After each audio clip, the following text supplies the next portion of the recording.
Hey guys, for today's food session, we'll be going to make crema de fruta. But since special ang video ito, gagawin natin tong dessert na to with a twist. Because this dessert is inspired by human body tissues, and my recipe for this dessert is called Epithelial Crema de Fruta. So at the end of this video, ang magagawa natin ay stratified squamous, stratified cuboidal, columnar, at transitional epithelial tissue. So without further ado, let's get started with the dessert. Ang mga ingredients at materials na kailangan natin ay gulaman mix. Ang ginamit ko para sa video ito ay yellow at red. Graham crackers. Angel creme densada. Nata de coco. At mga prutas gaya ng dragon fruit, apples, at saging. Ang iba pang materials na ginamit natin ay food container para sa hulmahan ng mga gelatin natin, measuring cup, knife, chopping board, at fork. Una natin kailangan gawin ay i-prepare ang ating mga prutas, pero bago yan, kailangan muna natin maghugas ng kamay. At pagkatapos nun, we're good to go. Pwede na tayong magsimulang gumawa ng dessert. Pagkayaring balatan ang mga kailangang balatan na prutas, pwede na natin tong hiwain sa desired nating shape nito. Hiniwa ko yung dragon fruit ng cubes at yung mansanas naman ay maninipis. At para naman sa saging, hiniwa ko siya ng parihaba. Sunod naman natin kailangan gawin ay i-prepare ang mga container natin para sa next part ng paggawa ng dessert na to, which is ang pag-a-assemble. Kumuha ng graham crackers at ilagay ito sa base ng container. Siguraduhin natin na magkakasya ang mga graham crackers dito. Gawin lang natin to ng 3 beses para sa iba pa nating mga containers. Kumuha ng cup at maglagay ng mainit na tubig para sa mixture ng gelatin natin.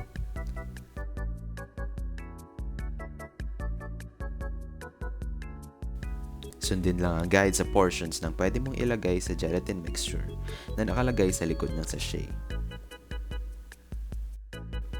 Haluin itong mabuti hanggang ma-dissolve yung gelatin mix. At pagkatapos nun, pwede mo na siyang ibuhos sa containers natin. Maglagay lang ng equal portions, enough para makover yung graham crackers natin. Kung sa tingin mo kulang yung nagawa mong mixture, pwede mong ulitin yung step na ginawa natin kanina.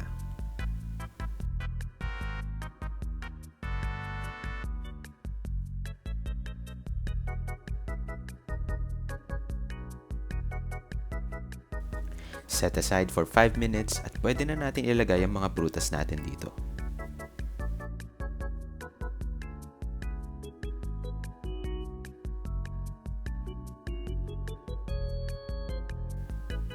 Una kong ginawa ay ang columnar epithelial tissue at ang representation ng cell nito ay ang saging na hiniwa ko ng parihaba.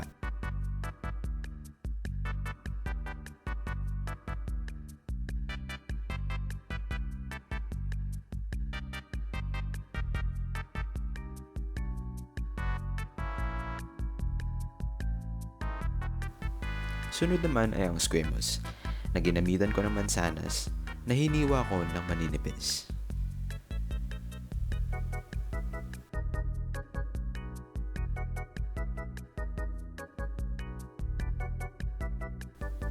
Cuboidal epithelial tissue na ginamitan ko ng nata de coco.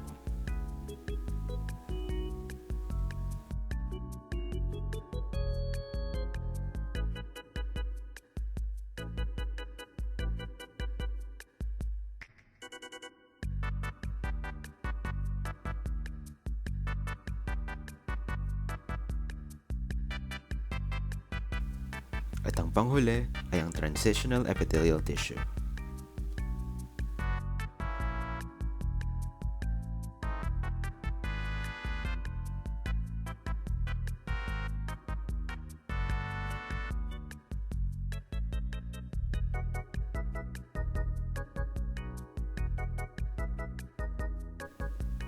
Kung mapapansin nyo, naglagay ako ng iba't ibang layers dahil ang composition ng transitional epithelial tissue ay magkakaibang layers, gaya nito.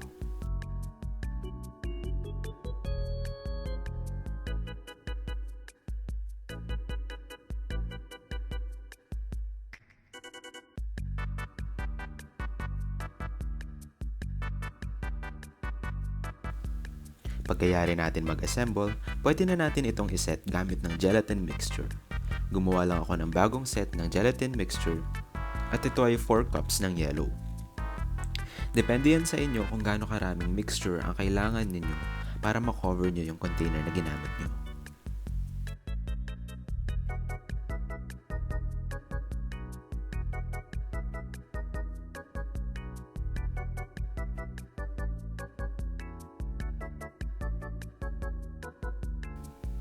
Pagkayari ng lahat ng to, pwede na natin tong i-refrigerate for 15 to 20 minutes.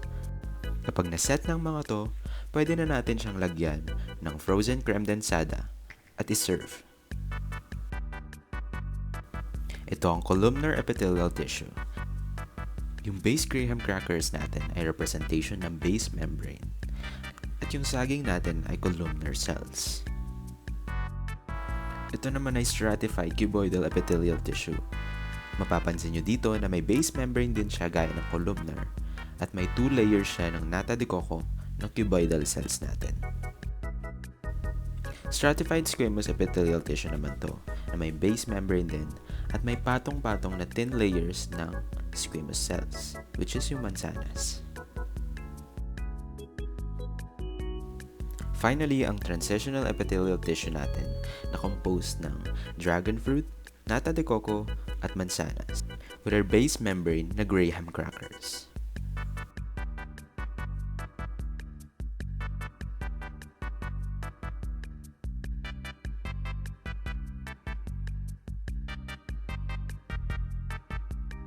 I hope nagustuhan nyo yung recipe na ginawa ko, ang Epithelial Crema de Fruta. Thank you for watching and good day!